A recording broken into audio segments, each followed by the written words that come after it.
Salut à tous, ravi de vous retrouver sur canalturf.com, direction l'hippodrome d'Auteuil pour la réunion principale et le quintet de ce mercredi 9 septembre. Le quintet, il s'agira du traditionnel prix Alain et Gilles de Goulaine, une épreuve qui s'adresse aux 4 ans. Nous évoquerons ensuite la réunion 3 à Lyon-Paris et une réunion 4 également sur l'hippodrome des Sables d'Olonne.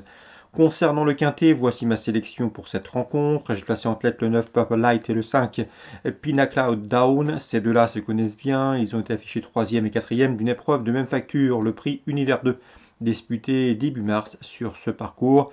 Même si l'unique succès qui figure au palmarès du 5 Pina Cloud Down a été obtenu et réclamé, je le pense ici capable de jouer les premiers rôles, le 9 et le 5, mes deux préférés, sachant que le 9 Purple Light est un adepte de la course en avant, la piste est neuve à Auteuil, et à mon avis, il peut les emmener loin, le 9 et le 5.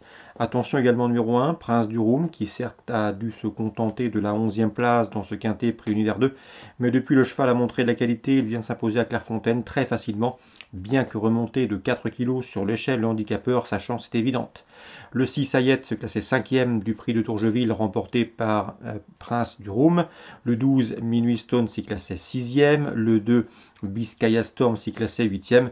Ces trois-là me semblent en mesure de lutter pour les accessites. N'oubliez pas non plus que le 2 Biscaya Storm a été jugé digne du prix Kesterabad, un groupe 3 disputé au mois de juillet. Même s'il s'est classé lointain 4e, il peut se placer. Pour les amateurs de combinaisons élargies, on citera le 4, c'est Gagneur, un cheval qui s'est montré discret l'an dernier. Mais cette année, c'est très bien. Une victoire obtenue à Paris au mois de mars, une autre sur les pompes de Vittel plus récemment. Bien que débutant dans les handicaps, il peut parfaitement ici se révéler. Le 8, c'est Espion de Vinci, qui s'est imposé sur le steeplechase d'Auteuil courant juin, le 23 pour être précis. Le cheval est plus confirmé sur le steeplechase, certes. Il effectue également une course de rentrée, mais cette victoire l'autorise ici à quelques espoirs pour l'obtention d'une place. En cas non partant, on citera le 13 Auréole. Résumé chiffré, 9, 5, As, 6 devant le 12, le 2, le 4 et le 8. Suite du programme Auteuil, la 3e, le 306, Want of Night me semble en mesure de refaire parler d'elle. Want of Night qui l'an dernier avait signé 8 podiums, dont 3 victoires en autant de sorties, c'est beaucoup moins cette année. Mais ici, pour son retour sur le steep, ce 306, Want of Night me semble en mesure de s'imposer. Je poserai bien sûr le 301, général en chef, de retour à Auteuil après 2 victoires obtenues sur le steep, le 306-301. Dans la 5e, ma préférée sera le 503, Paul Saga, qui certes manque de référence sur les steeplechase, mais c'est la meilleure valeur théorique du peloton. N'oubliez pas qu'elle avait été la dauphine de Gallo-Barin dans le Grand Prix d'automne en fin d'année dernière, un groupe 1 disputé au mois de novembre. Le 503, Paul Saga, candidate au succès. Dans la 7e, Alain Couetil présente toujours à bon escient le 702 Felomag. C'est une nouvelle fois ici le cas. Felomag, c'est un cheval régulier, estimé, qui était réprochable depuis plusieurs semaines et plusieurs mois. Confirmation attendue, à mon avis, il devrait s'expliquer avec le 701 Fandango qui reste sur 2 victoires, l'une en haie, l'autre en steeple. 702, 701. On passe à Paris, Réunion 3. J'ai eu l'occasion de m'entretenir avec Bruno Audouin récemment.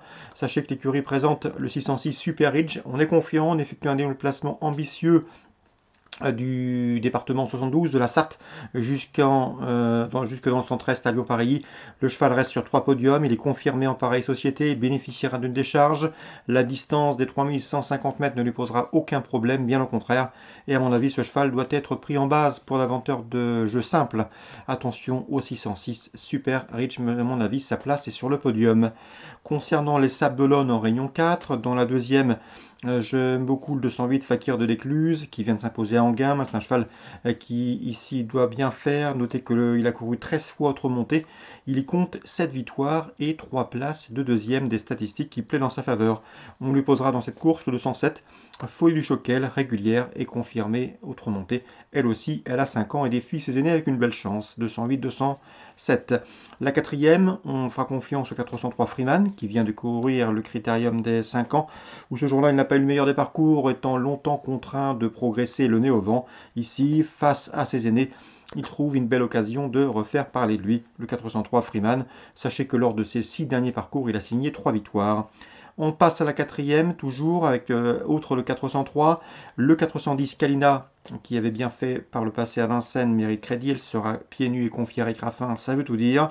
Le 402 Diego Ducanter collectionne des bons résultats depuis l'été. Cette fois-ci, l'opposition est plus relevée, mais il peut conserver une place. Attention également au 401 Delfino, qui reste sur 3 victoires et qui comptera bien sûr de logique preneur.